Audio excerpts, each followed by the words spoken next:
오늘 설교는 육체와 성령에 대한 겁니다. 먼저 단어부터 정리해 봅시다.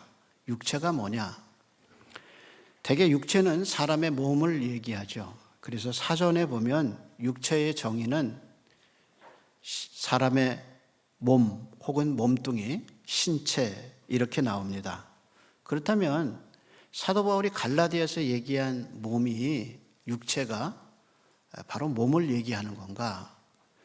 헬라어에서 육체라는 말은 사르크라고 얘기합니다. 근데 갈라디아서에 보면 우리말 성경에는 육체라는 말이 15번 나와요. 근데 헬라어 성경으로 보면 이 갈라디아서 안에 사르크라는 단어가 16번 나와요. 그런데 이 16번 중에 3번은 몸을 가르쳐요. 예를 들어서 갈라디아서 1장 6절에 16절에 사도 바울이 예수님을 만나고 나서 그 다음을 이렇게 얘기합니다. 내가 자기의 사도권을 변명하면서 한 말인데, 자기가 예수님을 만나고 나서 혈육과 의논하지 않았고, 그리고 먼저 된 사도들과 의논하려고 예루살렘에 가지 않았다라고 얘기할 때 그 혈육이라는 말에 사르크가 들어갑니다. 그래서 혈육이라는 말은 사람, 몸을 가르쳐요. 그 다음에 갈라디아서 4장 13절하고 14절에 보면 사도 바울이 자기 몸의 질병에 대해서 얘기하는 게 있습니다. 그래서 자기 몸의 질병을 얘기하면서 육체의 약함과, 그리고 그 다음 말이 내가 육체에 너희를 시험하는 것이 내 육체에 있으나 너희가 업신여기지도 않았고 나를 버리지도 않았다라고 말했는데, 그때 쓰는 사르크, 육체라는 말은 사도 바울의 몸을 가리킵니다. 그래서 16번 육체라고 나오는데 그 중에 3번만 육체를 가르쳐요. 그럼 나머지 13번의 육체는 무슨 의미냐? 이 단어는, 육체라는 단어는 인간의 부패한 죄성을 가리킵니다. 한번 따라서 해볼까요? 인간의 부패한 죄성. 그게 사르크예요. 헬라어 사전엔 이걸 뭐라고 했냐면 지상에서 육체적 방식으로 살아있는 존재. 그러니까 살아는 있어요. 지상에서 살아가는 존재인데 무슨 방법으로 사느냐? 육체적 방법으로 실존 양식으로 있는 육체다, 그 뜻이에요. 이런 육체에 뭐가 있느냐? 욕심이 있어요. 그래서 그 욕심을 사도 바울은 소욕이라는, 탐심이라는 말을 썼어요. 그러니까 이 육체는 그냥 껍데기예요. 뭔가를 수행하는 도구예요.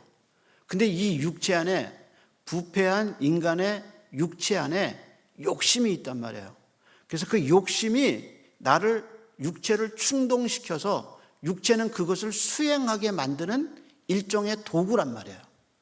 그러니까 진짜 주인은 누구냐? 이 안에 있는 탐심, 소욕, 욕망이 바로 육체의 주인이 됐다. 이게 지금 사도 바울의 이야기입니다. 그러면서 사도 바울은 16절에 뭐라고 얘기하면 내가 이르노니 너희는 성령을 따라 행하라. 그리하면 육체의 소욕이 이루어지지 아니하리라 라고 얘기했어요. 그러면 육체의 소욕은 뭐냐? 육체의 일은 뭐냐? 19절에 나와 있어요. 한번 볼까요? 19절입니다. 육체의 일은 뭐냐? 육체의 일은 어떻게 해요? 분명하니 곧 음행과 더러운 것과 호색과 우상숭배와 주술과 원수 맺는 것과 분쟁과 시기와 분냄과 당짓는 것과 분열과 이단과 투기와 술취함과 방탕함과, 그 다음에 또 말이 또 그와 같은 것들이라, 이렇게 얘기했어요. 이 절을 보셔야 돼요. 이 죄가 모두 몇 개가 나오나 15개가 나와요. 근데 학자들은 이 15개의 죄를 크게 4가지 카테고리로 묶어요. 어떻게 묶느냐? 첫째는 성적인 죄예요. 그것이 3개예요. 두 번째는 종교적 죄예요. 세 번째는 관계에서 오는 죄고요. 마지막 4번째는 방탕한 삶에서 오는 죄라고 얘기했어요. 그러면서 뭐라고 그랬냐? 이 15가지가 누구라도 부인할 수 없다는 거예요. 이 15가지 죄가 분명하다는 거예요. 그러면서 마치 재판장이 법정에서 법문을 가지고 상대방의 죄를 여기 봐라, 네 죄가 여기 다 있다, 분명하다라고 얘기하듯이 인간의 더러운 부패한 그 인간의 죄성을 15개로 묶어서 우리에게 분명하다, 너희 중에 이 가운데 여기에 들어가지 않는 사람이 누가 있는지 한번 손들어 봐라 하고 말할 정도로 명백하다는 거예요. 그래서 15가지 죄를 15가지를 얘기했어요. 예수님도 인간의 부패를 말하면서요, 사람의 마음속에서 나오는 악한 생각을 예수님은 12가지로 말씀하셨어요.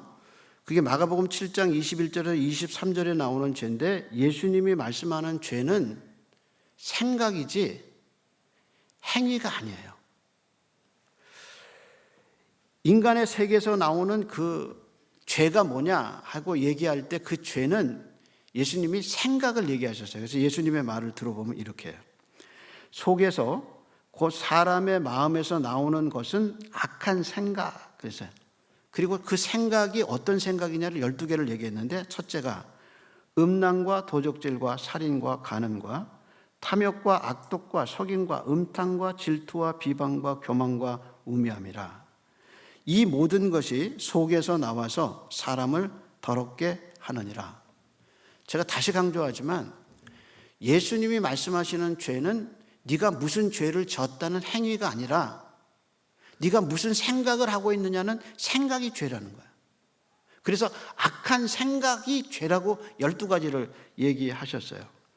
그러니까 이것을 알 수 있는 대표적인 사건이 뭐냐? 이게 바로 십계명이에요. 십계명에 보면 맨 마지막 10번째 계명이 뭐냐? 이거잖아요. 내 이웃의 집을 탐내지 말라. 네 이웃의 아내나 그의 남종이나 그의 여종이나 그의 소나 그의 낙이 내 이웃의 소유를 탐내지 마라. 그러니까 훔치는 게 죄가 아니에요. 이미 훔치지 말라는 십계명에 이미 앞에 나왔어요. 그러니까 훔치는 게 죄가 아니라 그 마음속에 저거 내 건 내가 가졌으면 좋겠다 하고 생각하는 그 자체 탐내는 게 뭐냐? 그게 죄라는 거예요. 그러니까 이런 관점에서 보면 오늘 본문도 이건 행위의 죄가 아니라 부패한 인간의 마음속에서 나는 죄의 목록입니다. 그러니까 시궁창에서 나는 냄새처럼 인간의 부패성에서 나온 그 모든 생각이 뭐냐? 다 죄라는 거예요. 그래서 그들의 이 죄의 목록을 나누면 4개로 나누는데요. 첫째는 성적인 죄예요. 성적인 죄는 3가지가 기록되어 있어요. 음행과 더러운 것과 호색이다 그랬어요. 설교자인 팀 켈러는 이 3가지 죄를 이렇게 설명했어요. 음행이 뭐냐? 음행은 결혼 밖에서 이루어지는 성관계다. 그러면 더러운 것은 뭐냐? 더러운 것은 어긋난 성적 행위를 말한다. 다시 말해서 순리에서 벗어난 더러운 성적 행위, 그것이 뭐냐? 더러운 거라는 거예요. 호색은 뭐냐? 무질서한 성을 말한다. 굉장히 일리 있는 얘기예요. 근데 이게요, 음행해서가 죄가 아니라는 거예요. 더러운 거 생각한 게 죄라는 거예요. 기본적인 상식을 넘어서 생각하는 성적 판타지야, 그것이 인간의 부패성에서 나온 죄란 말이에요. 생각이 죄예요. 두 번째, 종교적인 죄는 2가지를 얘기를 했어요. 하나는 우상숭배고 또 하나는 주술이에요. 우상숭배는 우리가 알 것 같아요. 왜냐하면 사무엘서 그리고 열왕기상 열왕기하 역대상 역대하 구약 내내 나오는 얘기가 뭐냐? 우상숭배예요. 그래서 우상숭배는 뭔지 알 것 같아요. 근데 주술은 뭐냐? 이 주술이라는 헬라 말에서 아주 유명한 영어 단어가 하나 나왔어요. 그게 뭐냐면 여러분이 약국 가면 볼 수 있는 파마시라는 단어가 이 주술에서 나왔어요. 그러니까 약을 제조하고 약을 만드는 거, 그게 뭐냐? 주술이에요, 주술. 그래서 여러분, 주술은 입으로 하는 게 주술이 아니라 그 주술에는 반드시 마약이 들어가 있어요. 그게 고대의 그 주술의 특성이에요. 그래서 바이킹 영화 보면 술 먹고 그 독한 어떤 마약을 먹으면서 환상을 봐요. 그게 로마 시대의 사도 바울이 당시에도 그런 수술이 있었어요. 그래서 우상 숭배와 주술은 같이 가요. 그게 마약이에요. 그 다음에 세 번째 공동체에 관한 건데요. 이건 무려 8가지가 나와요. 어디부터 나오느냐? 20절부터 나와요. 한번 볼까요? 우상 숭배와 주술은 했죠. 그 다음에 뭐부터 해요? 원수 맺는 거, 분쟁, 시기, 분냄, 당짓는 거, 분열, 이단, 투기까지가 공동체예요. 그래서 공동체를 파괴하는 죄가 8가지가 나와요. 근데 다른 죄는 알 것 같아요. 우상, 원수 맺는 것에서 시작해서 마지막 투기까지 8가지인데 그 중에 한 가지 우리 눈에 좀 이것도 죄인가 하고 나오는 게 뭐예요? 이단이에요. 이단. 그래서 이단이 나와요. 다른 죄는 알겠는데 이 문제는 이단이야. 이 이단이 무슨 의미인가? 이 이단은 단어의 뜻이 갈라지다, 당을 짓다 그 뜻이에요. 그러니까 초대교회에서 이 단어는 이단을 나타낼 때 쓰는 단어예요. 그래서 실제 베드로가 베드로서 2장에서 사람들을 교훈하면서 이단에 대한 얘기를 하는데 그 이단이 바로 여기서 나오는 단어하고 똑같아요. 그러니까 이단이라는 말을 사용했어요. 그런데 이단이 죄의 목록 속에 들어가는 케이스는 이게 유일한 케이스예요. 사도 바울이 이단이라는 단어를 인간의 마음 속에서 일어나고 실제 역사 속에서 일어나는 죄의 목록에 이단을 넣은 사람은 사도 바울밖에 없어요. 다른 데는 이단을 죄의 목록에 넣지 않았어요.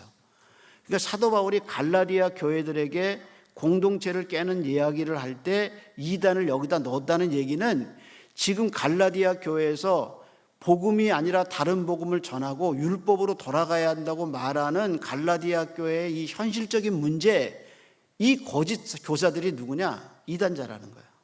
그래서 이단을 공동체를 파괴하는 죄로 집어넣은 겁니다.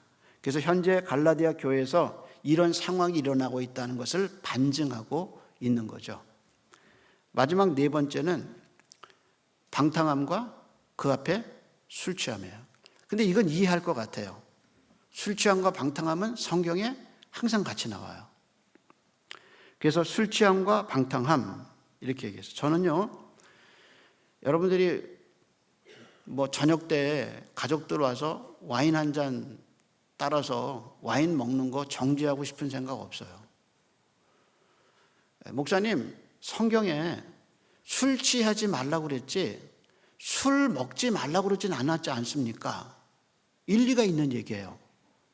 그러니까 술 취하기 전까지 먹으면 되지 않습니까? 일리가 있는 얘기예요. 그래서 술 한 잔, 와인 한 잔 하고 얘기하는 거 그거 정지하고 싶지 않아요. 저 술 드시는 분들 정지할 생각이 하나도 없어요. 근데 술 취하고 술 먹는 거하고 취하는 거하고 경계선이 어디죠? 이제 이런 생각은 드는 거예요. 저는 술을 먹진 않아요. 저는 술을 많이 먹는 집에서 정말 말로 받아놓고 술 드시는 어른들 밑에서 자라서 술이 뭔지는 제가 경험하지는 않았지만 제가 술이 뭔지는 알 것 같아요. 저는 술을 하지 않아요. 근데 제가 술을 하지 않는 이유가 다른 데 있어요. 인생을 살다 보면 어려움을 많이 겪잖아요. 그리고 그 어려움을 어떻게 이겨가는 이제 그 방법인데 저는 진짜 주님을 믿고 싶어요. 그래서 인생에 어려움이 오면 편의점에서 사는 주가 아니라 가게에서 사는 주가 아니라 진짜 성경에 나오는 주님을 붙잡고 싶어요. 근데 술을 먹기 시작하면 두려운 게 뭐냐면 인생에 어려움이 올 때 자꾸 가게에 가서 그 주님을 찾을 것 같아요. 왜냐하면 그게 위로가 빠르잖아요. 잊어버리고 그게 잊어버리기 쉽잖아요. 그러니까 진짜 성경의 주님이 아니라 가게의 주를 찾을까 봐 저는 아예 처음부터 시작하지 않았어요. 그리고 목회자의 영성은 술에서 오지 않아요. 성령 충만해서 와요. 그렇기 때문에 여러분 사회에 일어나는 악을 한번 생각해 보세요. 멀쩡한 가정 술 먹고 운전해서 치워 죽이잖아요. 음주운전. 에? 길 가다가 멀쩡한 사람 가서 치워서 죽이는 음주운전의 뿌리가 뭐예요? 술이에요. 살인과 간음, 음행, 사건, 사고, 그 모든 원인의 많은 부분을 차지하는 게 뭐냐? 술 취함이에요, 술 취함. 그래서 술 취함은 반드시 방탕함과 이어져요. 그러니까 사도 바울은 이런 모든 생각, 오늘 한잔 해야지, 오늘 한잔 깊게 많이 먹어보지, 이런 생각, 방탕하게 좀 생각하는 이 모든 인간의 행위 이전에 그렇게 생각하는 모든 것이 뭐냐? 그것이 인간의 부패성에서 왔다는 거예요. 그래서 15개를 얘기했어요. 이 15개 중에 목사님 나는 여기에 해당되지 않아요 하는 사람 있으면 한 번쯤은 담아보세요. 아니면 저한테 한번 찾아와 보세요. 나는 이런 죄는 짓지 않았어요 라고 말하지만 이런 생각을 해본 일이 없어요 하는 사람이 있으면 나와보세요. 없어요. 성경은 인간의 행위를 다루지 않아요. 인간의 생각을 다뤄요. 탐내지 마라. 성적인 모든 판타지야, 공동체를 꾸는 모든 생각들, 그게 뭐냐? 인간의 죄성에서 왔다는 거예요. 그래서 바울은 이렇게 사는 사람들을 경고했는데 그 경고가 무서워요. 바울이 뭐라고 경고하면 내가 전에도 경고했거니와 이제도 경고하는데 이런 일을 행하는 사람들은 하나님의 나라를 유업으로 얻지 못하리라 그랬어요. 이게 뭐냐? 이렇게 죄된 생각과 죄된 인성을 가지고는 하나님의 나라에 들어갈 수 없다는 거예요. 왜냐하면 하나님은 거룩하신 분이거든요. 죄를 용납할 수 없는 분이거든요. 그러니까 어떡하냐? 이 죄를 지은 인간은 천국에 갈 수 없어요. 하나님의 나라를 유업으로 받을 수가 없어요. 그게 뭐냐? 죄인들을 향한 하나님의 심판이야. 그러니까 이렇게 살아? 너 이렇게 살아? 너 이런 생각하고 살아? 이렇게 생각대로 네 육체가 움직여? 너 천국에 못 가. 그 뜻이야. 너 천국에 못 간다. 그럼 어떤 사람이 가느냐? 22절이 얘기하죠. 그래서 첫 번째 단어가 뭐죠? 오직이에요, 오직. 오직 성령의 열매는 사랑과 희락과 화평과 오래 참음과 자비와 양성과 충성과 온유와 절제니 이와 같은 것들을 금지할 법이 없느니라. 그러면 누가 가느냐? 이 9가지 열매를 맺으면서 뭐라 그러냐? 이건 성령의 열매다 그러는 거예요. 그러면 성령의 열매가 맺어지려면 먼저 어떤 일이 있었냐면 성령이 내 속에 와야 돼요. 그러면 사도 바울이 5장에서 성령의 열매를 말하기 전에 성령이 우리에게 온 사건을 얘기했어야 돼요. 얘기했어요. 어디서 얘기했냐? 갈라디아서 4장 6절에서 이렇게 얘기했어요. 너희가 아들임으로 하나님이 그 아들의 영을 우리 마음에 보내사 아빠 아버지라고 부르게 하셨느니라 했어요.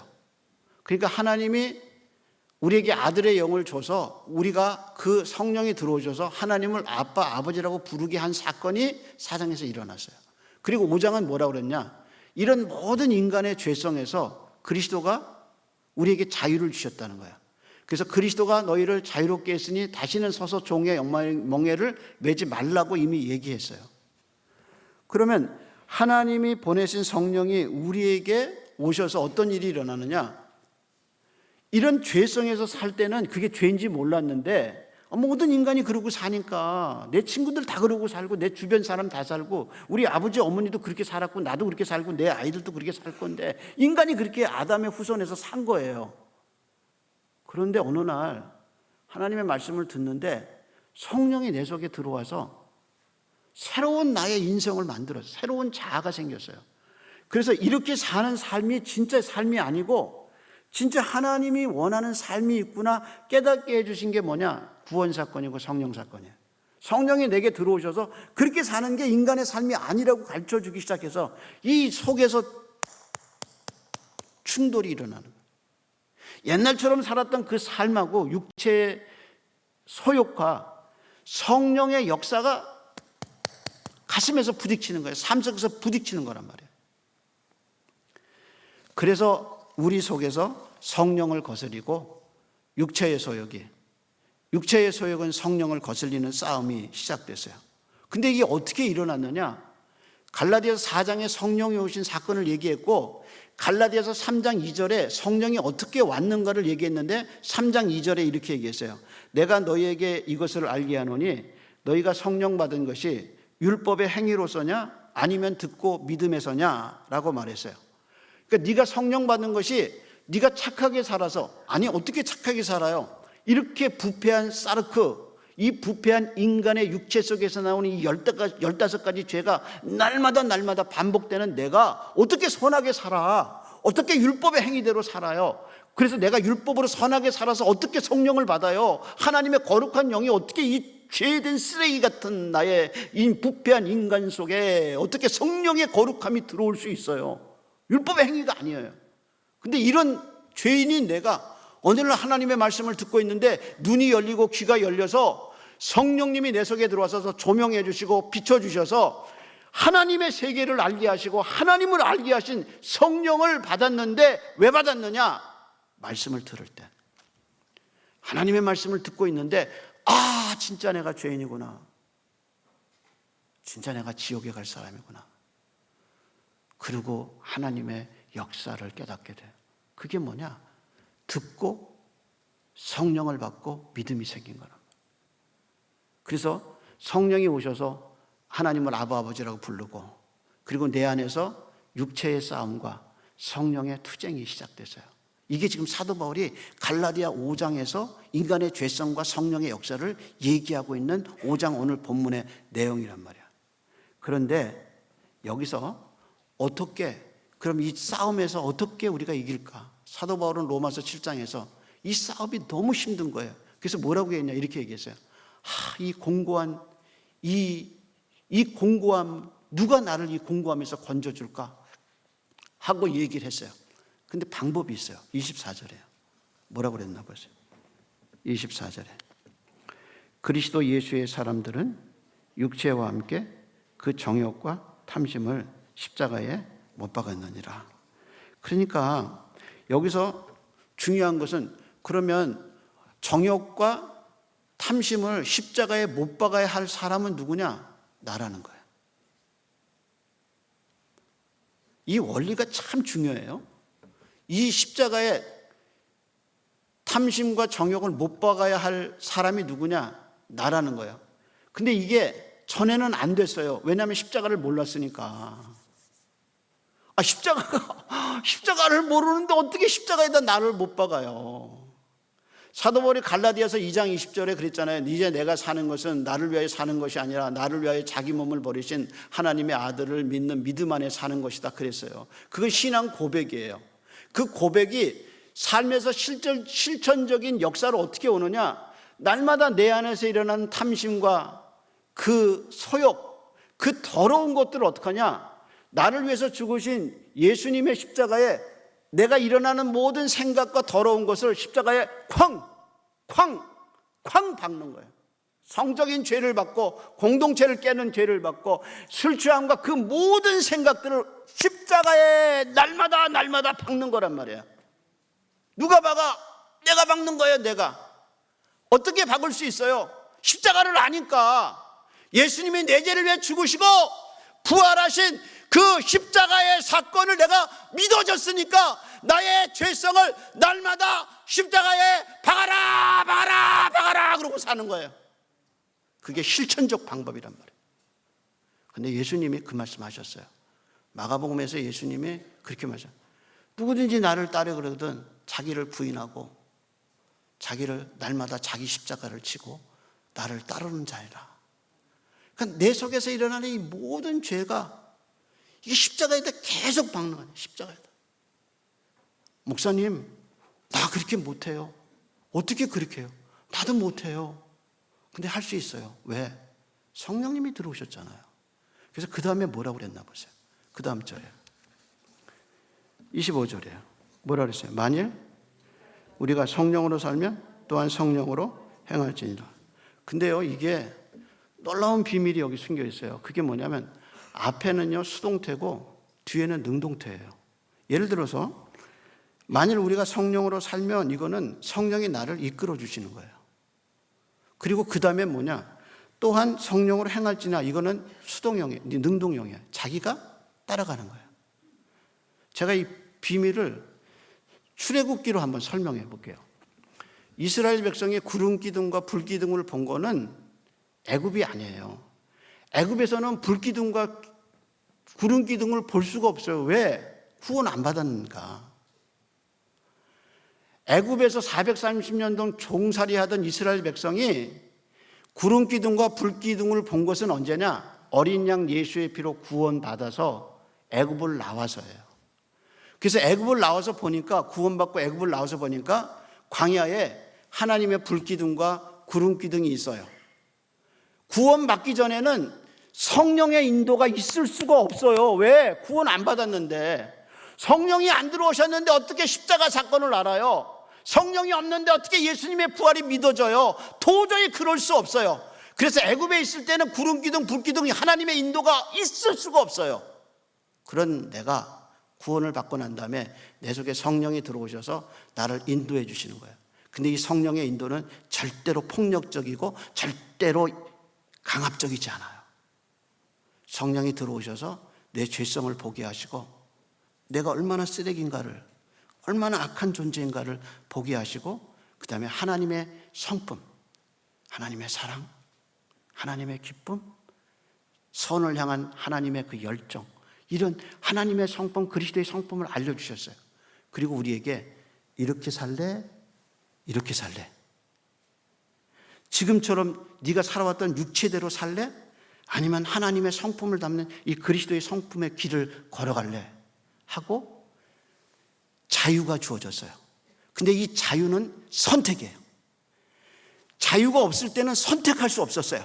근데 성령이 그리스도로 말미암아 우리에게 자유를 심어줘서 그 자유가 이렇게 살 수도 있고 이렇게 살 수도 있다는 거예요. 그래서 성령을 따라 살라.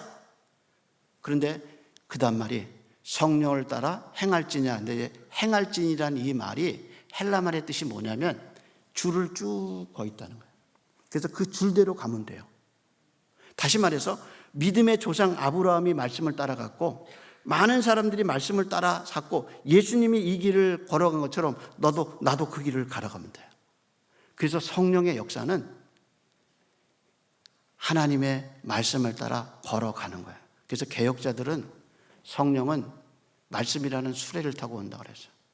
그러니까 내가 하나님의 말씀이 생각나고 그 말씀대로 살아야겠다는 그 열정과 그 동기는 성령에서 오는 거예요. 그래서 성령을 따라 살라고 얘기하는 겁니다. 그런데 그 성령을 따라 살면 어떻게 되느냐? 내 안에서 열매가 맺히는데 사랑. 인생에서 가장 중요한 게 뭐냐? 사랑이에요, 사랑. 모든 인간은 참사랑에 목말라요. 모든 사람은 사랑을 추구해요. 근데 그게 거짓된 사랑이에요. 근데 성령이 우리에게 주시는 것은 하나님이 너를 얼마나 사랑하는지, 내가 너를 위해서 죽었고 내가 너를 보살피고 내가 너를 사랑한다. 그 끊임없는 하나님의 사랑, 그게 우리한테 부어져요.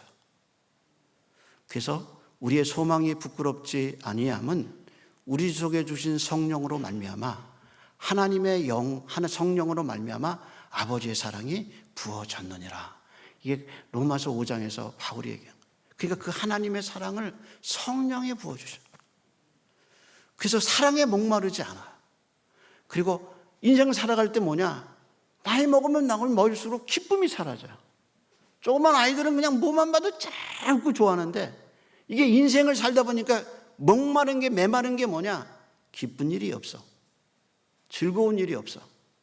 그런데 신앙 안에서 너무 즐거운 거예요. 사랑과 희락과 기쁨과 이런 모든 것이 어디서 오느냐? 성령을 따라 살 때 온다는 거예요. 이게 하나님의 성경의 신비예요, 신비. 그래서 그런 하나님이 성령을 따라 사는 자들에게 기쁨이 어떻게 주어졌느냐? 바로 이 땅에서 주어져요. 그러다가 육신을 따라 사는 사람은 하나님의 나라에 들어갈 수 없지만 성령을 따라 사는 사람은 땅에서 이런 성령의 9가지 열매를 맛보다가 진짜 하나님의 나라 가서 완전한 기쁨과 완전한 희락과 완전한 사랑을 하나님의 나라에서 맛볼 수 있는 것을 땅에서 맛보고 사는 거예요. 그래서 여러분 세상에서 벗어나서 예배 속에 들어와서 크로노스의 시간 속에서, 그냥 흘러가는 시간 속에서 하나님의 시간 속에 들어와서 하나님의 평강을 맛보고 하나님의 은혜를 맛보고 하나님의 사랑을 맛보면서 세상을 이길 수 있는 놀라운 능력을 얻어가지고 나가잖아요. 근데 이 기쁨을 영원한 하나님의 나라에서 우리가 경험한단 말이에요. 그래서 하나님의 나라가 사모되는 거예요. 육신을 따라 살 것입니까? 성령을 따라 살 것입니까? 구원받은 모든 사람에게 사도 바울이 말합니다.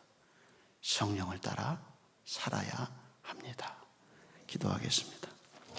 하나님, 우리를 분노케 하는 이단의 이야기과 이단의 화면을 보면서 저게 사람인지 짐승인지 이 무서운 세상을 살아가는 우리에게 하나님의 성령을 보내주시고 십자가와 부활의 진리, 하나님 나라가 있음을 알려주시는 복음을 듣게 하셔서 감사합니다. 하나님, 흐르는 세상 속에서, 흘러가는 세상의 시간 속에서 하나님의 부르심의 시간을 주셔서 감사합니다. 이 예배 안에서 하나님의 영광을 보게 하시고 하나님의 십자가를 경험하게 하시고 부활이 믿어지는 하나님의 백성들이 태어나게 역사하여 주옵시고 정욕과 탐심을 십자가에 못 박고 주와 함께 성령의 길을 걸어가는 위대한 신앙의 역사가 일어나게 하나님이여 성령으로 기름 부어 주시옵소서. 이제는 우리를 위하여 죽으시고 부활하시고 지금도 하늘에서 우리의 이름을 불러가며 기도해 주시는 우리 주님 예수 그리스도의 은혜와 아들의 피로 우리를 구속하여 주시고 아버지가 되어주신 하나님 아버지의 크신 사랑하심과 인간의 부패한 인성 속에 들어오셔서 새로운 빛으로 빛을 비춰주시고 새로운 길을 열어주시고 권면하시고 믿음 주시는 성령 하나님의 역사가 오늘 엎드린 모든 이들의 심령 속에 이제로부터 영원토록 함께 있을지어다. 아멘.